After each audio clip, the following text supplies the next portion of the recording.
Hello and welcome to the Writing Momentum Podcast. I'm Christopher Maselli and I'm here with my wife Gina. How's it going today, Gina? Pretty good. We're doing good. Yeah, We're coming to the end of our week, and so we've been working all week to make sure we could sit down and have this time together and that's work right. on and bring some fresh knowledge to people, hopefully. We've been talking about email services. Last week we We talked have. about some of the email services that are out there. If you're wondering what might be the best one for you as an author, you can listen to that episode and it was a good one. Now, this one, we are going to go a little bit deeper and say, what should you look for when you look for an email service? Because there are a lot of options out there, right? And they all seem to look about the same. But when you look under the hood, you realize, oh, these are all a little bit different. Some of them offer one functionality and another one offers another. And there are certain key functionalities that you want to make sure that you have, because if you don't have those, it's not worth going for them. Now, there are some functionalities that almost every email service has. For instance, almost every email service is able to give you some sort of analytics. They're able to tell you how many people open your emails, how many people click through your emails. So that's not usually something you have to really look for. I would imagine almost everyone would have that. But the other things we're going to talk about today are absolutely crucial, aren't they, Gina? They are. And I want to point back to something that we talked about last week, and that is why you need an email service. We talked about this in our podcast last week, but I want to Hmm. touch on it again because I think that there are going to be some solopreneurs out there who are just getting started and who are wondering, I have Gmail, I have Hotmail, I have iCloud, I have these other servers or other services. Why do I need a special email service Hmm. for my business? I don't have a lot of people on my list, maybe. I'm just getting started. So, really, does it matter? Yeah. And how would you answer that question? I would say that you don't want to be emailing massive amount of people through your personal email, right? It's just a recipe for disaster. You can't keep track of it. Plus, people can't unsubscribe, which is something legally that you need to be able to offer. But more than that, there's a lot of things that you can do with a service, such as not only collect names, but you can see how many people open your emails. You can allow people to unsubscribe. You can see how many people click through to whatever you want them to click through. And those are the kind of things you need to be able to do as an author. Because remember, as an author, you are a business. It's sometimes hard for us to remember that, but that's absolutely true.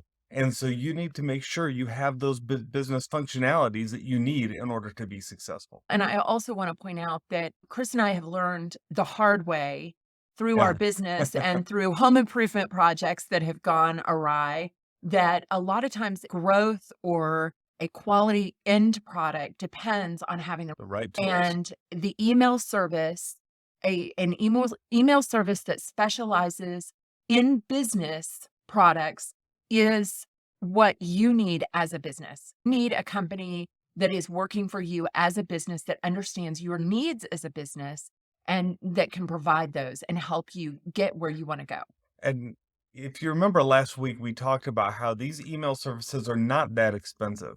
Most of them are, they're almost all under $30 a month, which is less than $1 a day. Most of them are under $10 a month. And if you have a list of less than 1,000 people, they're free. So there's not much risk here. These are the kind of things you can ease into. And the reason they offer them for free is because they know people don't change email providers all that often because it's difficult to do. So they want to allow you to try the service, get used to using it, and then they know you'll stay. So let's start to look Yeah. at some of the different items that you need to be sure your email service provider has before you ever even sign up. If they don't have these things, I wouldn't even look any further. So the first thing is what, Gina? It is a strong deliverability. Now, what we mean by that is that remember, I said you want a service that really understands you as a business. And your service provider, your email service provider, they are working to make sure that the emails that they send out go into your inbox, Mm. go into the inbox of your readers and your people, as opposed to going into the junk folder, the spam folder, the promotions folder, or tab. They want to make sure that they are getting it to the inbox. And believe it or not, these different service providers, different ones have different deliverability rates. Yes. They have different ones have higher bounce rates, have higher spam rates where they're labeled spam when they come in. So we want to make sure, you want to make sure that whichever provider you use has a high deliverability rate. That's right. Some of the best deliverability rates today are from MailerLite, ConvertKit, and ActiveCampaign. Those are considered at the very top. And so that's why we often recommend those, because we know they're very solid, very good. There are some others that aren't so bad, like MailChimp, but they've had problem with spammers in the past, and so it's hurt their or their rating a little bit. Okay, what's the second one, All right, Chris? so the second thing you need to be sure you have is the ability to schedule your emails. You want to make sure you don't have to be there at your computer and hitting send when you want those emails to go out. You should be able to write 3, 4, 5, 10 emails in advance if you want. Schedule them all out on the calendar so when you want them to drop, and then just sit back and relax and let them go out when it's time. Now, I am actually surprised that all email providers don't have this as just a standard something, because it's not that difficult to do in terms of programming, right? And you're essentially just saying send at this date and time. And so almost all of them offer it, but to my surprise, not all of them do. That was one of the things we found out that MailChimp changed when they changed some of their plans, is they made it to where you had to go to a pro plan to actually have scheduling with a date and a time. And so that's just silly to me. Make sure your provider allows you to schedule your emails so that they open it up at the optimal time, so that you're able to make things go out in succession whenever you want to, and then you're good to go. Yes, and I prefer to be able to even choose right down to the minute of when it goes. Yeah. I don't necessarily want an email to go at straight up 9 o'clock. I want to be able to say, send it at 9:04, send Yes. it at 8:55. I want to be able to have that kind of customability. Is that a word? Sure. Customization, maybe that's the better word. I want to be able to have that control as the person pushing the button and buying the product. And I don't, it really gets me when to get that functionality, that I am not only required to go up to a paid level, but I have to go up to a second paid level. It becomes like a nickel and dime Yeah. thing of, oh, you want to be able to say exactly when you send it? Oh, then that's going to be another $10 a month. Yeah, That's that's no good. silliness. That is absolute silliness. That's silliness. All right, what's the next one, Gina? All right. So you want to make sure that your email provider has automation, that you can set up a welcome series, an engagement series, a reactivation series. And you know what? We'll talk about that in a future episode. But you want to have these series of emails that go out so that when a new person comes on your list, these automatically are sent to them. So that means within somebody signs up for your newsletter, they're so excited. Oh, we read your book. It's the best thing. I love what you have to say. Tell me more. And you want to be able to have an automatic email that goes right back out to them that says, I'm so glad you're here. Yes. This is who I am. This is what I'm about. This is what you can expect from me. And I'm so glad you're here.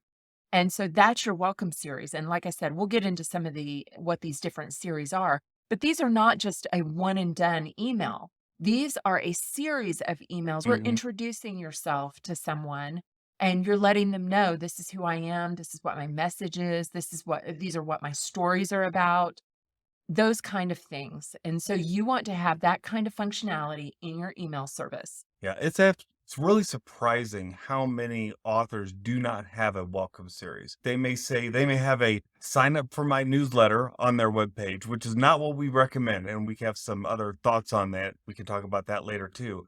But if you do have a sign up for my newsletter and then they sign up and they get a thank you, you're signed up, and that's it. And then it's radio silent until your next newsletter comes out. That's no good. No one is going to be as excited to hear from you as they are the moment they say, I want to hear from you. So they should receive a rapid succession of 2 to 3 email messages that lets them know a little bit more about who you are, that builds that connection right when they're interested in it. And that's what's called a welcome series. So all that said, you can't build a welcome series if you don't have automations with your email service. So make sure your email service allows for automations. Now, most providers require that you sign up for some sort of paid plan to get automations. So just be careful, look for that. I know that MailerLite does not. They allow you to have automations even if you have less, as long as you have less than 1,000 people on your list. You have more than 1,000 people, then you have to pay. So theirs is based more on numbers than it is functionality like that, even though some things are still behind a paywall. So anyway, look for automations. Those are super important. And another thing that's very important is that the editor that you create your emails in should be easy to use. Now, we really like text-based emails, okay? And that's just emails that are nothing but text, maybe once in a while, a little picture in there, something like that. We don't get too fancy on our emails. If you subscribe to our email list, you know that we don't. And we do recommend, as we talk about emails here, sign up for our email list at Writing Momentum, just so you can see how we deliver emails. You can always unsubscribe later and we don't spam or anything, but it's a good way to learn what another author does.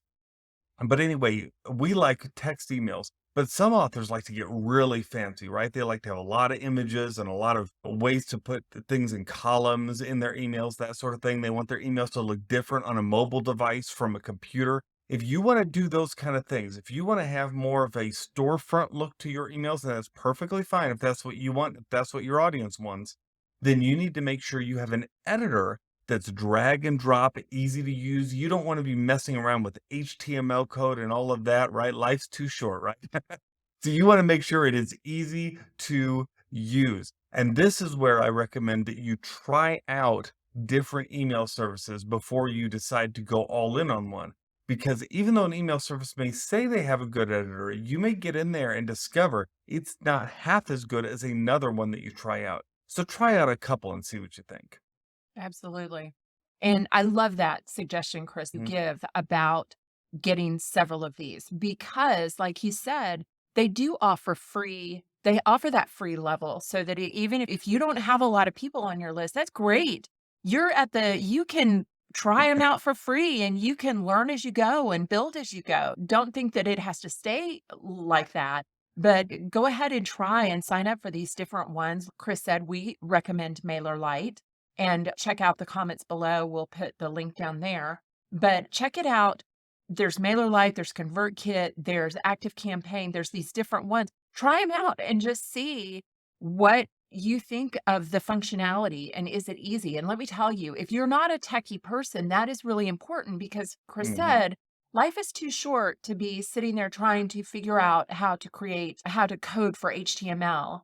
And life's too short. Life Don't is do too it. short. Okay, let's go to our last one. This one I think is really important, and this is customer service. You want a service provider that has a strong customer service. You want to know that it, I really like the little chats that you can ask for, click the little button that says, Chat, I got a problem.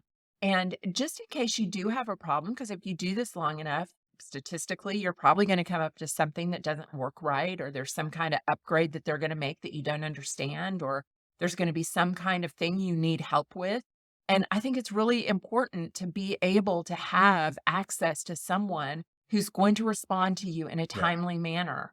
And for an email marketer, which is what you would be doing, you're doing email marketing, that means somebody who's pretty quick on the response. I'm not saying I'll respond to you in a week. I'm saying I'm going to respond to you in at least within a couple of hours, that I'm going to get back to you and answer your question or direct you in the right direction. Yeah, and just to set your expectations, I think I would expect most email providers to write back within 24 hours. And that's largely because many of them have teams on the other side of the world. And so they will respond while we're sleeping here in the United States. Or if you live on the other side of the world, then it might be more real time.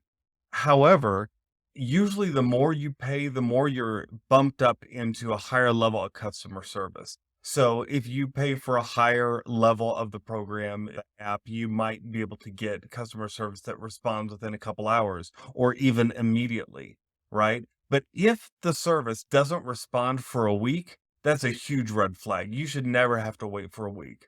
But outside of that, the other thing I look for is you want online training videos. You want really good knowledge bases. so that you can find the answer to whatever you need. And if you don't have those, then make sure they at least have a very active community on Facebook, on YouTube, people who post videos. And if you find that kind of thing, at least you can always find the answer you need. All right. That's pretty good. We covered what, 1, 2, 3, 4, 5 things Five. that you need to look for. So let's just go through those once again. Give us a Okay, recap. so the first one is a strong deliverability rate. You want to know that your emails are going to the right place. You want scheduling. You want to be able to schedule your emails. You want to be able to decide when they arrive in your reader's inbox. You want automation so that you can get those welcome, reactivation, and engagement series up and going. You want an easy editor. You want it to be easy to use. You don't want to have to become a software programmer in order to make it work.